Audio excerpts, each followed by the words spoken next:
Hello students, welcome to my application. तो students start करશું જે આપણે અત્યાર સુધી જે દાખલો કર્યો હતો, હવે એ દાખલામાં આપણે જે આગળના ટોપિક છે એ આપણે શીખશું। ઓકે, તો છોકરાઓ આજે આપણો જે સૌથી પહેલો ટોપિક છે એમાં આપણે શીખવાના છે કે આ આડત માલનો સ્ટોક જે છે એ કેવી રીતે શોધવાનો। છોકરાઓ આજનો જે ટોપિક છે ને એ મોસ્ટ ઇમ્પોર્ટન્ટ ટોપિક છે, કારણ કે આ ટોપિક પર તમને એક શોર્ટ ક્વેશ્ચન પણ એક્ઝામમાં જરૂર આવશે। અને છોકરાઓ તમારા એક્ઝામમાં 10 માર્ક્સનો જે લોંગ ક્વેશ્ચન આવશે ને તેની અંદર પણ તમારે આડત માલનો જે છેવટનો સ્ટોક છે એની ગણતરી કરવી જ પડશે। આપણે જે પહેલો દાખલો કરેલો એમાં છોકરાઓ કદાચ તમને યાદ હશે કે આપણે જે દાખલો લીધેલો હતો, બરાબર, એટલે આપણે એક જસ્ટ એક્ઝામ્પલ લીધેલું હતું જેમાં જેઠાલાલે શું કરેલું છોકરાઓ, 100 ટીવી છે ને વેચવા માટે મોકલેલા અને એ બધા જ ટીવી વેચાઈ ગયેલા। આપણે અહીંયા એવું સમજેલા બધા જ ટીવી આપણે વેચી દીધેલા, એક પણ ટીવી બચેલું નહીં।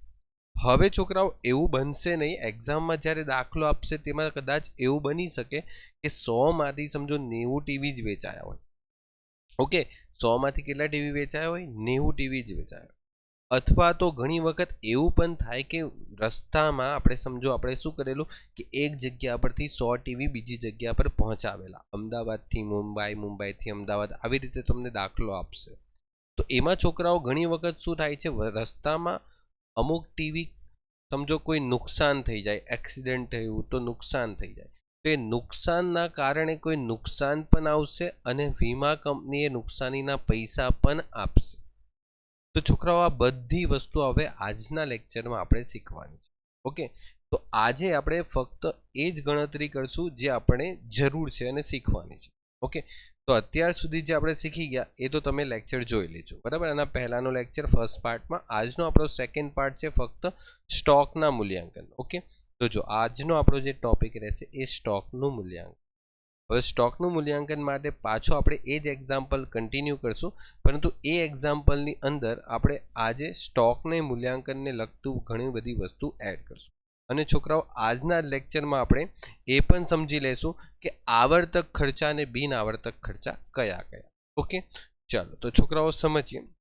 જો છોકરાઓ એ જ એક્ઝામ્પલને કન્ટિન્યુ કરીએ કે સમજો જેઠાલાલે શું કરેલું છે, ટીવી, કેટલા ટીવી? 100 ટીવી, જેનો ભાવ એક ટીવીનો કેટલો હતો? 10,000। અને આ ટીવી કોને આપેલા? બરાબર, કોને મોકલેલા? વેચવા માટે મોકલેલા। અને આ વેચવા માટે જેને મોકલેલા, ઓકે, એ સુંદરને વેચવા માટે મોકલા।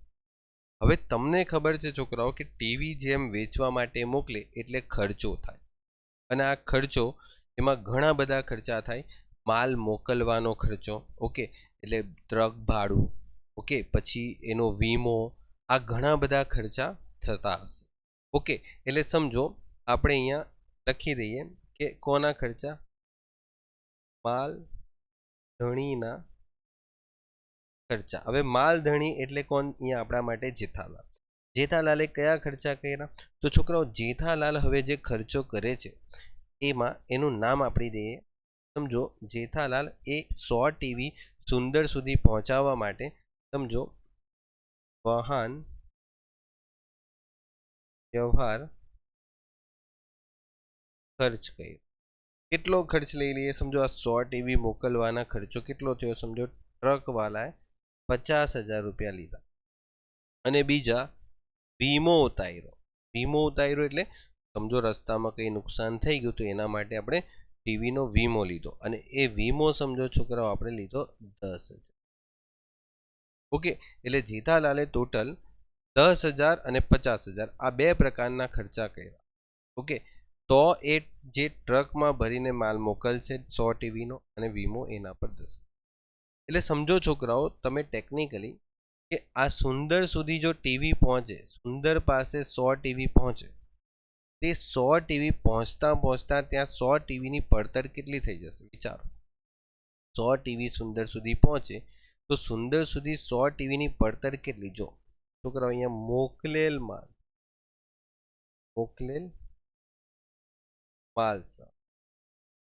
તમે કેટલો માલ સામાન મોકલો? બોલે સર 100 ટીવી। એક ટીવી 10,000 રૂપિયાનું હતું, એટલે ટોટલ 10 લાખ રૂપિયાનો સામાન મોકલો। ઓકે, પછી છોકરાઓ તમારે ડાયરેક્ટ દાખલામાં શું કરવાનું, જો હું ગણાવું છું ને એ રીતે તમે ગણજો. તમારે દાખલામાં શું કરવાનું છે છોકરાઓ, માલધણી ના ખર્ચા એડ કરવા. હવે કેમ એડ કરવાને આપણે છેલ્લે બધું ડિસ્કસ કરી લેશું, જ્યાં સુધી વિડીયો પૂરો થશે ને તમને બધું ક્લિયરિટી થઈ જશે. ફક્ત અત્યારે ખાલી જોતા જશો. ઓકે, જો છોકરાઓ, આ 100 ટીવી તમે જે મોકલો છો 10 લાખ રૂપિયાના, એને મોકલવા માટે ખર્ચો પણ થાય છે.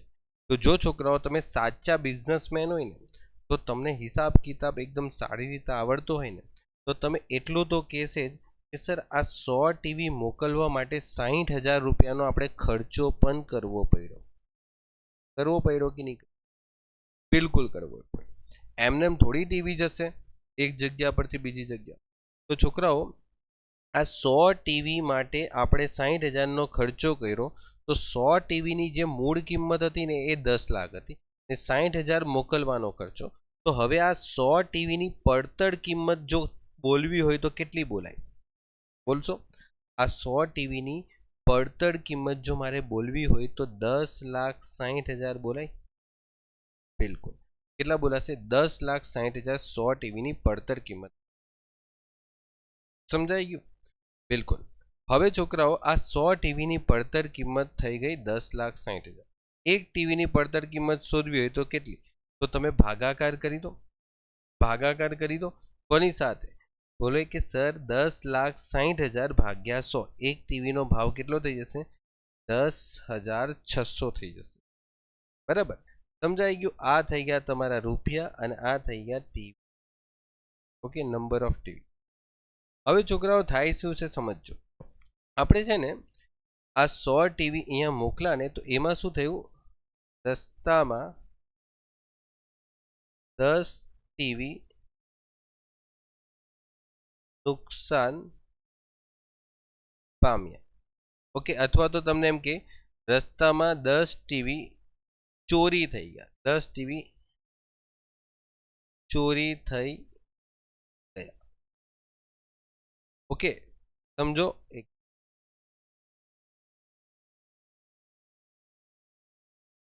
રસ્તામાં 10 ટીવી ચોરાઈ ગયા. ઓકે, ચોરી થયા. હવે સમજો છોકરાઓ, રસ્તામાં 10 ટીવી તમારા ચોરી થઈ. હવે આ 10 ટીવી ચોરી થઈ ગયા ને, એ છોકરાઓ તમારું કયું નુકસાન થયું? તો એ છોકરાઓ તમારું નુકસાન કહેવાય સામાન્ય કે અસામાન્ય? તો અસામાન્ય નુકસાન. સામાન્ય નુકસાન અહીંયા નહીં આવશે, કારણ કે ચોરી થઈ ગયા એ વસ્તુ આપણે રોકી શકતા હતા. સામાન્ય નુકસાનમાં નહીં આવશે. સામાન્ય નુકસાન એટલે એવું નુકસાન કે સમજો જ્યારે કોઈ વસ્તુ અહીંયાથી જેઠાલાલ પાસેથી અહીંયા મોકલવાનું હોય, ત્યારે કાયદેસર અમુક વસ્તુનું છે ને છોકરાઓ ઘટ પડવાની જ હોય. તો એવી વસ્તુને આપણે સામાન્ય નુકસાન કહીએ. જેમ કે તમને એક સિમ્પલ એક્ઝામ્પલ આપું.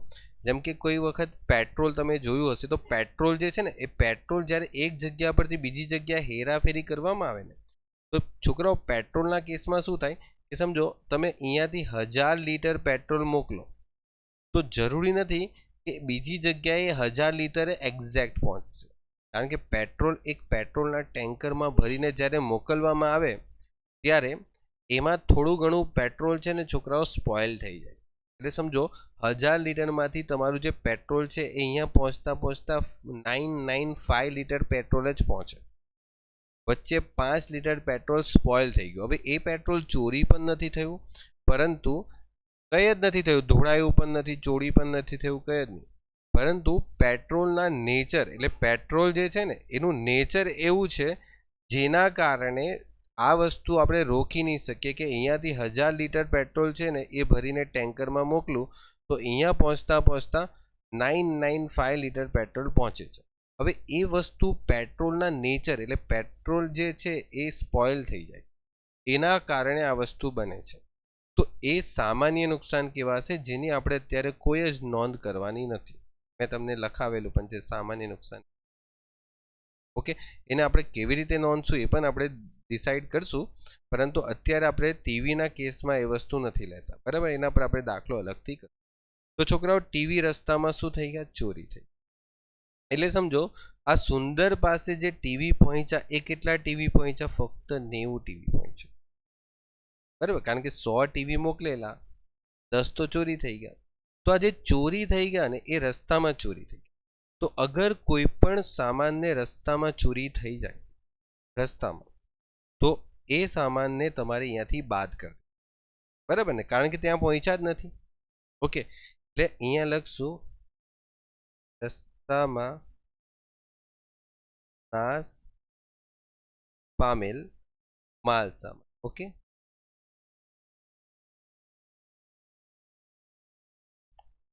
તો રસ્તામાં જે નાશ પામેલ માલ છે તે, તો એ આપણી પાસે છે 10 ટીવી. પરંતુ આ 10 ટીવીનો સામાન આપણે માઇનસ કરીએ એટલે 90 ટીવી છે ને કોની પાસે પહોંચશે? સુંદર પાસે. ઓકે, એટલે હવે છોકરાઓ તમારે આ 10 ટીવીની જે નુકસાનની રકમ છે એ શોધવી પડશે, બિલકુલ શોધવી પડશે. તો એ રકમ કેવી રીતે શોધ? તો છોકરાઓ એ રકમ કઈ આ રીતે શોધાશે. આ 100 ટીવીની વેલ્યુ કેટલી છે? તો બોલે સર 100 ટીવીની વેલ્યુ કેટલી છે? 10,60,000. તો છોકરાઓ 10 ટીવીની વેલ્યુ કેટલી? જ્યારે 100 ટીવીની વેલ્યુ 10,60,000 છે, તો 10 ટીવીની વેલ્યુ કેટલી? સિમ્પલ, આ ગણતરી કરતા બધાને આવડે. ઓકે, કે 100 ટીવીની વેલ્યુ 10,60,000 છે, તો આપણે શું કરશું? 10,60,000 ભાગ્યા 100 ઇન્ટુ 10, એટલે તમને અહીંયા 1,06,000 મળે. આ તમે માઇનસ કરશો. કેમ? કારણ કે એ તો નુકસાન થઈ ગયું ને, એટલું તો તમારું નુકસાન થઈ ગયું. એટલે 10,60,000 માંથી 1,06,000 તો તમારું નુકસાન થઈ ગયું. હકીકતમાં 9,54,000 આટલાના જ ટીવી જે છે એ ત્યાં પહોંચ્યા. કોની પાસે? સુંદર પાસે. સુંદર પાસે ફક્ત 90 ટીવી જ પહોંચે છે. હવે સુંદર શું કરશે? તો છોકરાઓ સુંદર છે ને એ પણ અમુક ખર્ચા કરે. કારણ કે સુંદર જે છે એ પણ જે સામાન એના ઘરે પહોંચ્યો, એના દુકાન પર પહોંચ્યો, ગોડાઉન પર પહોંચ્યો, ત્યાં અમુક ખર્ચા સુંદર પણ કરશે. હવે એના કયા કયા ખર્ચા છે? તો મેં તમને કીધેલું કે જે આડતીઓ છે, આડતીઓ, એ આડતીઓ 2 પ્રકારના ખર્ચા કરશે. ઓકે, અને આ 2 પ્રકારના ખર્ચા કયા કયા? તો મેં તમને આના આગલા લેક્ચરમાં કીધેલું, બિન આવર્તક અને બીજું આવશે આવર્તક. ઓકે, હવે બિન આવર્તક ખર્ચામાં કયા કયા ખર્ચા આવે? તો હું તમને અહીંયા એની લિસ્ટ બનાવીને આપી દઉં છું, બરાબર. આપણે અમુક ખર્ચાની લિસ્ટ બનાવી દઈએ અને પછી સમજી પણ લઈએ કે સર આ બિન આવર્તક ને આવર્તક છે શું, એટલે આપણે બધું એકદમ ક્લસ્ટર ક્લિયર થઈ જાય. હવે છોકરાઓ એક વસ્તુ સમજો કે બિન આવર્તક ખર્ચામાં શું આવશે? તો પહેલો તો સમજો માલ છોડાવવાનો ખર્ચો. પહેલા હું બધા નામ લખી દઉં, પછી તમે ગેસ કરો કે આ શું કામ બિન આવર્તક કહેવાય, બરાબર. અને હું પણ તમને સમજાવું પછી. પહેલું છોકરાઓ માલ છોડાવવાનો ખર્ચો, માલ છોડાવવાનો ખર્ચ. ત્યાર પછી છોકરાઓ આવશે જકાત. ઓકે, ત્યાર પછી આવશે સમજો ઓક્ટ્રોય. ઓકે, ત્યાર પછી સમજો આપણે આવીએ આવક માલ, આવક માલ મજૂરી, એટલે આવક માલ ગાડા ભાડું મજૂરી આવી રીતે પણ બોલી શકે. ઓકે, અને પેલી સાઈડ અગર બોલીએ તો ગોડાઉન ભાડું, ગોડાઉન નું ભાડું. પછી સમજો વીમો, ગોડાઉન નો વીમો, ગોડાઉન નો વીમો. ઓકે, ત્યાર પછી સમજો ઓફિસ નો વહીવટી ખર્ચ, વહીવટી ખર્ચ. ત્યાર પછી સમજો વેચાણ ખર્ચો, વેચાણ ખર્ચ. વેચાણ ખર્ચમાં છોકરાઓ એડવર્ટાઇઝ એટલે જાહેરાત ખર્ચો પણ આવી શકે, જાહેરાત ખર્ચ.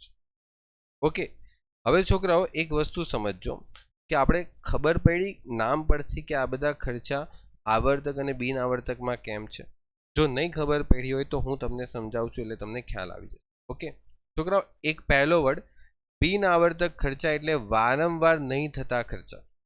ઓકે, અને આવર્તક ખર્ચા એટલે વારંવાર થતા ખર્ચા. ઓકે, બિન આવર્તક ખર્ચા એટલે કયા? બોલે કે વારંવાર ન થાય. ઓકે, અને આ વારંવાર થાય. ઓકે, હવે કેમ આવું કેમ?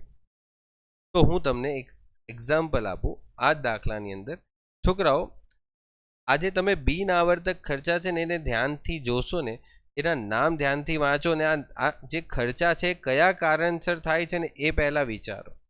આ ખર્ચાનું નેચર શું છે એ વિચારો. જેમ કે આ બધા જે ખર્ચા છે, માલ છોડાવવાનો ખર્ચો, ઓક્ટ્રોય, જકાત, આ બધું શું છે? તો આ જે છે ને, આ જે 90 ટીવી છે ને, એ જ્યારે આડતીઓ, એટલે કે અત્યારે આપણામાં આડતીઓ કોણ છે? સુંદર. એ 90 ટીવી જે છોડાવશે એના પર એ ખર્ચો થશે. સમજાય છે? માલ છોડાવવાનો ખર્ચો. ઘણી વખત કેવું થાય છે છોકરાઓ, જ્યારે આપણે એક શહેરમાંથી બીજી શહેરમાં જ્યારે માલ મોકલીએ ને, ત્યારે સમજો ટ્રેન દ્વારા મોકલીએ, બરાબર? જે ગુડ્સ ટ્રેન આવે ને એ ટ્રેન દ્વારા. હવે એ ટ્રેન પર જે માલ સામાન મોકલીએ તો જ્યારે ટ્રેન ડેસ્ટિનેશન પર પહોંચી જશે, એટલે સમજો જ્યાં આપણે મોકલવાનો છે ત્યાં રેલવે સ્ટેશન પર એ માલ છોડાવવો પડે અને એ છોડાવવાનો ખર્ચો આડતીઓ ભોગવે. એવી જ રીતે જકાત, ઓક્ટ્રોય, પછી આવક માલ, મજૂરી, આ બધા ખર્ચા છે ને એ ફક્ત ડાયરેક્ટલી આ 90 ટીવીને ઉપર જ થયા હોય છે. સમજાય છે? આ બિન આવર્તક ખર્ચા એવા ખર્ચા હોય છે કે એ 90 ટીવી માટે જ થયા હોય છે. અગર જો 90 ટીવી જો નહીં મોકલતે તો આ બધા ખર્ચા થવાના કોઈ ચાન્સીસ હતા નહીં. જો ચેક કરી લો, તમે માઇન્ડથી વિચારો તો, બરાબર? કારણ કે આડતીઓ પણ પોતાની દુકાન ચલાવે જ છે. ઓકે, જેમ કે સુંદરની પણ પોતાની દુકાન હશે. તો જો એ 90 ટીવી નહીં મોકલતે તો પણ શું એના આ બધા ખર્ચા થશે? માલ છોડાવવાનો ખર્ચો, જકાતનો, ઓક્ટ્રોયનો નહીં. એટલે સીધા ખર્ચા હશે. એટલે 90 ટીવી પર સીધા ખર્ચા, 90 ટીવી પર એ ડાયરેક્ટલી થતા ખર્ચા છે. જો 90 ટીવી નહીં મોકલતે તો એ ખર્ચા થશે જ નહીં. હા, હવે એટલે એને બિન આવર્તક ખર્ચા. હવે આવર્તક ખર્ચાની વાત કરીએ. હવે આવર્તક ખર્ચા તમને ખબર પડી જ ગઈ હશે કે આવર્તક ખર્ચા એવા ખર્ચા છે કે આ જે 90 ટીવી જો નહીં બી મોકલતે ને, 90 ટીવી નહીં પણ મોકલતે ને, તો પણ આડતિયાને એ ખર્ચા કરવા પડતે. કારણ કે ગોડાઉનનું ભાડું તો આડતિયા પાસે ઓલરેડી ગોડાઉન હશે, તો ગોડાઉનનું ભાડું, અને આ ગોડાઉનનું ભાડું એ એવું છે કે એ તમારે વારંવાર થાય છે. કારણ કે સમજો આ 90 ટીવી વેચાઈ ગયા, બરાબર? સમજો આ 90 ટીવી વેચાઈ ગયા, આ ગોડાઉન સમજો આડતિયા ગોડાઉન લઈ લીધું ભાડા પર, આખા વર્ષનું ભાડું આપી દીધું, બરાબર? ગોડાઉનના આખા વર્ષનું ભાડું લાગી ગયું. હવે આ 90 ટીવી જે મોકલા એ વેચાઈ ગયા 2 મહિનામાં. પછી પાછા સમજો જેઠાલાલે બીજા ટીવી મોકલા, બરાબર? એ પણ 2 મહિનામાં વેચાઈ ગયા. પાછા બીજા ટીવી મોકલા, એ પણ 2 મહિનામાં વેચાઈ ગયા, બરાબર? તો શું આ બધા ટીવી જે મોકલશે એ બધા ટીવી પર ગોડાઉનનું ભાડું અલગ અલગ લાગશે? વિચારી જો, લોજિકલી વિચારો. તમારી પાસે ગોડાઉન છે, ગોડાઉનમાં તમે માલ સામાન ભરો, તો એ ગોડાઉનનો માલ, મતલબ ગોડાઉનમાં તમે જે માલ સામાન ભરો છો, તો એ ગોડાઉનનું ભાડું એ શું માલ સામાન પર સીધી રીતે અસર કરે છે? સીધી રીતે લાગે છે ને? એટલે સમજાય છે? તો આ બધા ખર્ચા જે છે એ વસ્તુ સાથે સીધી સંબંધ નથી. જેમ કે જાહેરાત ખર્ચે વારંવાર કરવા પડશે. જેમ કે જરૂરી નથી કે મેં 90 ટીવી માટે જ જાહેરાત કરી હોય. આ આડતીઓ જાહેરાત કરશે કે ભાઈ આપણા ત્યાં ટીવી મળે છે. હવે 90 ટીવી માટે થોડી જાહેરાત કરી હશે, બરાબર? 90 ટીવી વેચાઈ જશે, પછી કોઈ બીજા ટીવી આવશે, એ પણ બધી જાહેરાત એમાં આવી ગઈ. આ બધા ખર્ચા છે ને એ વારંવાર થાય છે વર્ષમાં. ઓકે, તો એટલે એને લખવામાં આવે વારંવાર થતા. હવે વારંવાર થતા ખર્ચા એટલે તમે છોકરાઓ, ઘણા છોકરાઓ એવો પણ મને પૂછે કે સર આ બધા ખર્ચા બી તો વારંવાર થાય છે. આ બધા ખર્ચા 90 ટીવી પર વારંવાર નથી થતા. આ બધા ખર્ચા 90 ટીવી પર વન ટાઈમ જ થાય છે. પછી જો બીજા ટીવી મોકલશે તો એના પર પાછા બીજા ખર્ચા એ થશે, પણ આ ખર્ચા તે ટાઈમ પર થશે એની જરૂરિયાત નથી. આઈ થિંક સમજાઈ ગયું હશે તમને એકદમ પ્રેક્ટિકલ. ઓકે, તો હવે આ વસ્તુને યાદ રાખો અને ધ્યાન રાખો. હવે આ બંનેનો ફરક શું છે? તો બંનેનો ફરક એ છે કે સમજો આપણા આડતિયા ભાઈ સાહેબ, એટલે કે સુંદરભાઈ સાહેબે અમુક ખર્ચા કરેલા, જેમાં સમજો આપણે અમુક ખર્ચા લઈ લઈએ, બરાબર? સમજો આ સુંદરભાઈ સાહેબે છે ને એમાં 9000નો માલ છોડાવવાનો ખર્ચો કરેલો, બરાબર, બસ આપણે અત્યારે 9,000નો રાખીએ માલ છોડાવવાનો ખર્ચો. ઓકે, અથવા તો ચલો એક બીજો ખર્ચો લઈ લઈએ કે આ જકાતનો બી બીજો એક ખર્ચો કરેલો, એ પણ સમજો આપણે 9,000 જ રાખીએ. બરાબર, બંને 9,000 રાખીએ. તો સમજો આની સાથે સાથે એને સમજો ગોડાઉનનું ભાડું પણ ચૂકવેલું. સમજો ગોડાઉનનું ભાડું પણ સમજો 5,000 રૂપિયા ચૂકવેલું. સમજાય છે? ગોડાઉનનું ભાડું પણ ચૂકવેલું, પછી ગોડાઉનનો વીમો પણ 5,000 ચૂકવેલું, પછી જાહેરાત માટે 10,000 ચૂકવેલું. એટલે આડતિયાએ તો કેટલા બધા ખર્ચા કર્યા, 9,000, 9,000, 5,000, 5,000, 10,000. શું આ બધા ખર્ચા તમારે સ્ટોકની કિંમતમાં ઉમેરવાના? તો બોલે કે નહીં, સ્ટોકની કિંમતમાં ફક્ત એ જ ખર્ચા ઉમેરાય જે બિન આવર્તક. ઓકે, એટલે આડતિયાના બિન આવર્તક ખર્ચા, આડતિયાના બિન આવર્તક ખર્ચા. એટલે હવે આડતિયાના બિન આવર્તક ખર્ચા આપણા માટે અત્યારે દાખલામાં જે મેં એક્ઝામ્પલ તરીકે લીધા એમાં મેં 9,000 રૂપિયા લીધા છે. એટલે ટોટલ 18,000 રૂપિયાનો ખર્ચો આડતિયાએ કર્યો, જે બિન આવર્તક ખર્ચા છે. આવર્તક ખર્ચા તો આપણે લેવાના જ નથી. સ્ટોકના મૂલ્યાંકનમાં ફક્ત બિન આવર્તક ખર્ચા જ લેવાના. ઓકે, ફક્ત બિન આવર્તક. ઓકે, ચાલો તો હવે આપણે સમજીએ કે આપણે આડતિયા ભાઈ સાહેબે જે 90 ટીવી માટે જે ખર્ચો કર્યો હશે, શું આડતિયો આ 18,000નો ખર્ચો કરશે કેટલા ટીવી માટે કરશે? તો બોલે સર 90 ટીવી માટે.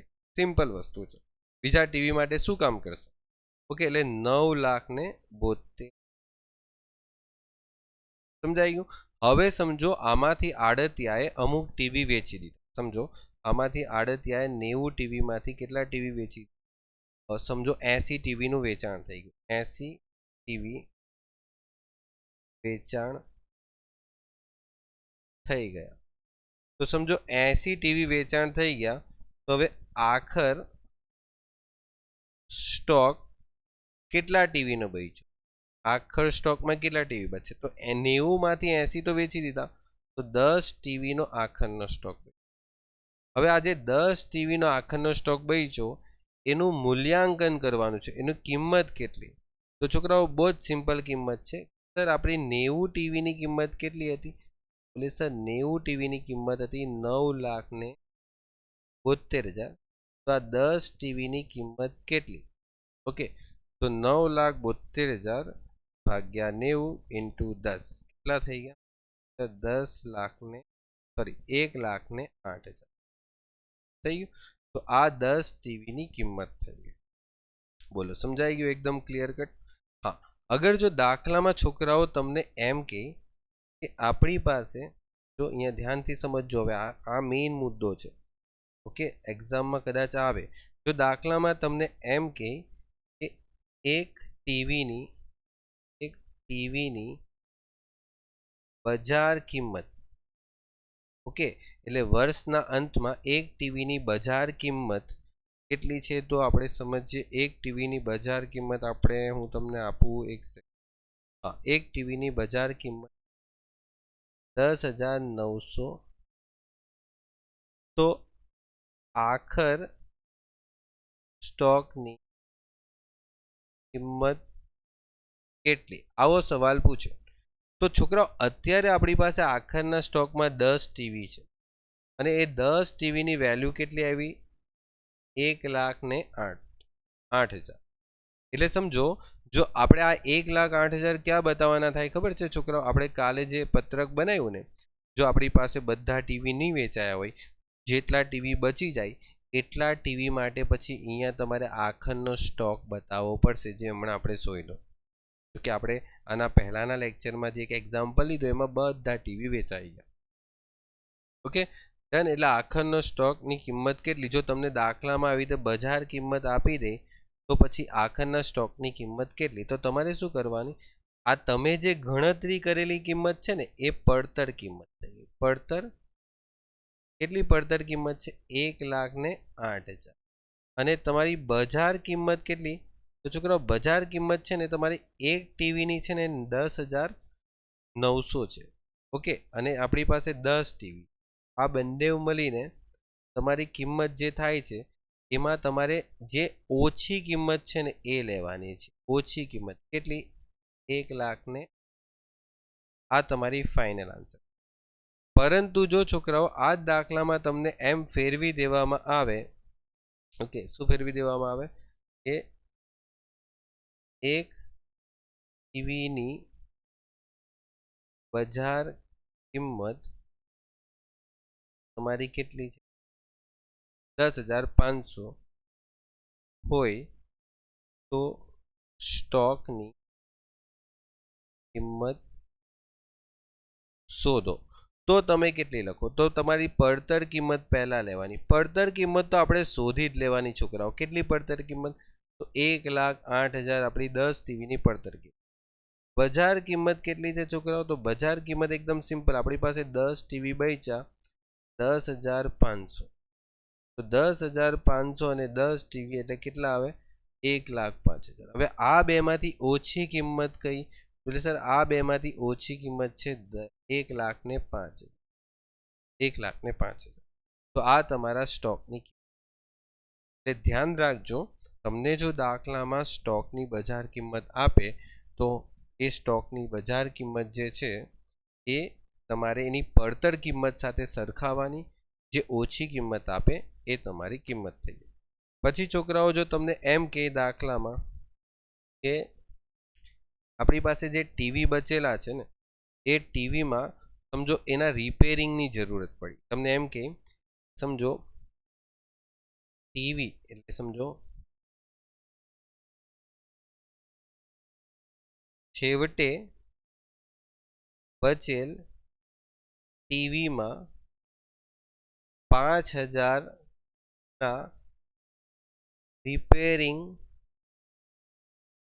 ખર્ચની જરૂરત છે, આવું કહીશ તો પછી શું કરવાનું? તો પછી છોકરાઓ શું કરવાનું? તમારી પાસે જે પડતર કિંમત હશે ને છોકરાઓ, એ પડતર કિંમત કેટલી છે? 1,08,000, જે આપણે ઓલરેડી દાખલામાં શોધેલી છે. આપણે આ તમને અલગ અલગ સિચ્યુએશન બતાવું છું જે તમને દાખલામાં પૂછાઈ શકે. તો આ પહેલી સિચ્યુએશન છે 1,08,000. પછી એમાં તમને કદાચ બજાર કિંમત વધારે પણ આપે, બજાર કિંમત ઓછી પણ આપે, તો આપણે કમ્પેર કરીને બંનેમાંથી ઓછી જ લેવા. પરંતુ જો તમને એમ કહે કે ટીવીમાં 5,000 ના રિપેરિંગની જરૂર છે, તો પછી એ જે રિપેરિંગ ખર્ચ છે ને, રિપેરિંગ ખર્ચ એ તમારે એ 5,000 શું કરી દેવાનું? અહીંયાથી બાદ કરી દેવાનું. તમારી કિંમત આવશે સ્ટોકની 1,03,000. આ ડન. તો છોકરાઓ આપણો આજનો લેક્ચર અહીંયા ફિનિશ થાય છે. આઈ હોપ છોકરાઓ બધું ક્લિયર થઈ ગયું હશે, અને જે પણ કંઈ ક્લિયર નહીં થયું હોય તો મને નીચે કોમેન્ટ સેક્શનમાં જણાવજો. તો નેક્સ્ટ લેક્ચરની અંદર આપણે એને કવર કરી લઈશું. ઓકે, ચલો છોકરાઓ શાંતિથી આ બધું એક નોટ ડાઉન કરી રાખો, બધું વસ્તુ ધ્યાનથી લખી રાખો. મેં તમને શું કીધું છે કે બિન આવર્તક ખર્ચા જે છે એ ફક્ત સ્ટોકની કિંમતમાં ઉમેરવાના આવશે. જ્યારે તમે સ્ટોકનું મૂલ્યાંકન કરો, અને સ્ટોકનું મૂલ્યાંકન આ રીતે જ કરવાનું છોકરાઓ. એમ તો હું તમને બીજી મેથડ પણ બતાવીશ નેક્સ્ટ લેક્ચરમાં, પરંતુ આ રીત સૌથી બેસ્ટ રીત છે. જો તમને યુનિટ્સ આપેલા હશે તો આ રીતથી તમારો એકદમ સારી રીતે આન્સર આવી જશે. ઓકે, ચલો છોકરાઓ, તો મળીએ નેક્સ્ટ લેક્ચરમાં. Good bye and take care.